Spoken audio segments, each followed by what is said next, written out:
계속해서 대구 경북 소식 전해드리겠습니다. 오늘 경북 북부 지역에는 한파주의보가 내려진 가운데 봉화와 의성은 각각 영하 6도와 영하 5.8도까지 떨어졌고 대구도 아침 기온이 3도에 머물렀습니다.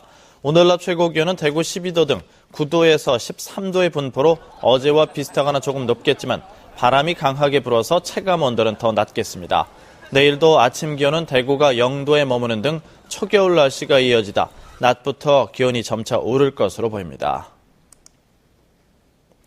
주택가에 있는 한 원룸에서 가스 폭발 사고가 났습니다. 이 사고로 외국인 근로자 한 명이 숨지고 주민들이 놀라 대피하는 일이 벌어졌습니다. 양관희 기자입니다.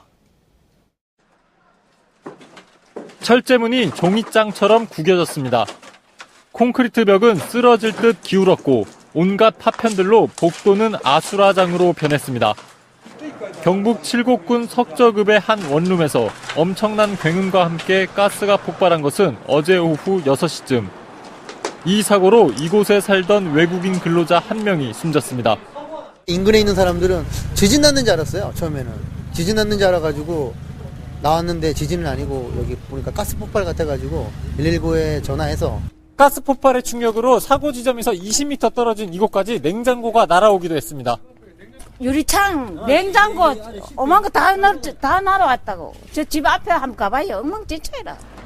경찰은 폭발 사고가 난 방에 도시가스 고무관이 절단돼 있는 점에 주목하고 정확한 사고 경위를 조사하고 있습니다. 혼자서 단독으로 그게 지금 죽었기 때문에 가스 배관에 호수가 잘려 있기 때문에 룸메 한 사람을 지금 그 공장 일하는 사람을 불러놨는데 경찰은 정확한 폭발 원인을 찾기 위해 오늘 가스안전공사와 합동 감식을 벌일 예정입니다.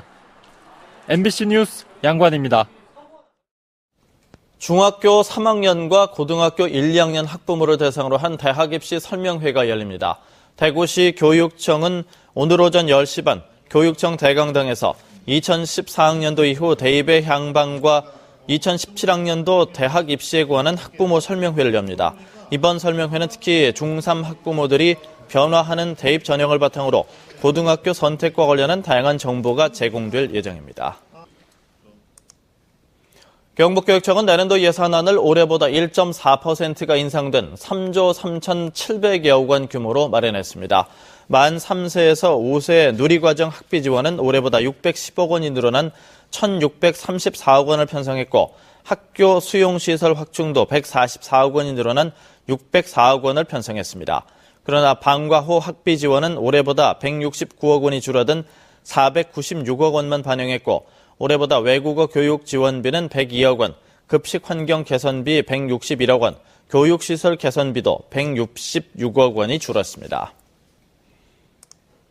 동절기를 맞아 어려운 이웃들을 위한 사랑의 김치 담그기 행사가 열립니다. 농협중앙회 경북지역본부는 오늘 오전 10시 반부터 대구시 대현동에 있는 본부 별관 2층에서 2013 사랑의 김장김치 나눔 발대식을 열고 임직원들이 김치 39,200kg을 담궈서 경북사회복지공동모금회에 전달할 예정입니다. 경북사회복지공동모금회는 전달받은 김치를 오는 12월 중순까지 경북도 내 사회복지시설 23곳과 저소득 다문화 가정에 나눠줄 계획입니다. 국보 제29호 성덕대왕 신종이 최대한 원형에 가깝게 복제될 것으로 보입니다. 경주시는 국비 5억 원과 도비 1억 5천만 원 등 15억 원을 들여 내년 말까지 성덕대왕 신종 복제품을 만들고 노동동 옛 경주시청터에 설치해서 주요 행사가 있을 때 타종한다고 밝혔습니다. 국보 제29호 성덕대왕 신종은 훼손 우려로 타종이 중단된 채 국립경주박물관에 보관되어 있습니다. 2014년 한중일 지방정부 교류회의가 구미에서 열립니다. 구미시는 어제 일본 도야마현 도야마시에서 열린 15회 한중일 지방정부 교류회의에서 내년 회의를 구미에서 열기로 했다고 밝혔습니다. 한중일 지방정부 교류회의는 3개국 지방정부와 관계자가 참여해 우수 시책을 공유하고 우호 증진을 하기 위해서 3개국에서 돌아가면서 열리고 있습니다. 내일까지 일본에서 열리는 올해 회의에서는 지역 특색을 살린 시책과 동북아시아의 상호 발전 등의 주제로 다양한 강연과 토론이 마련됩니다.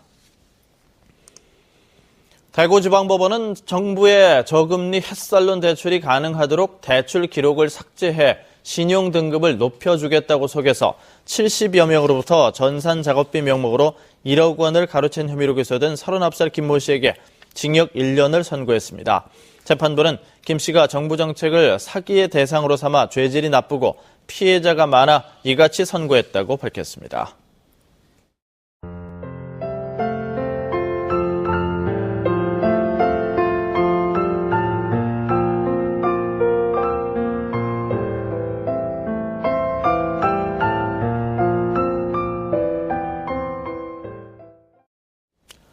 MBC 생활뉴스를 마칩니다. 고맙습니다.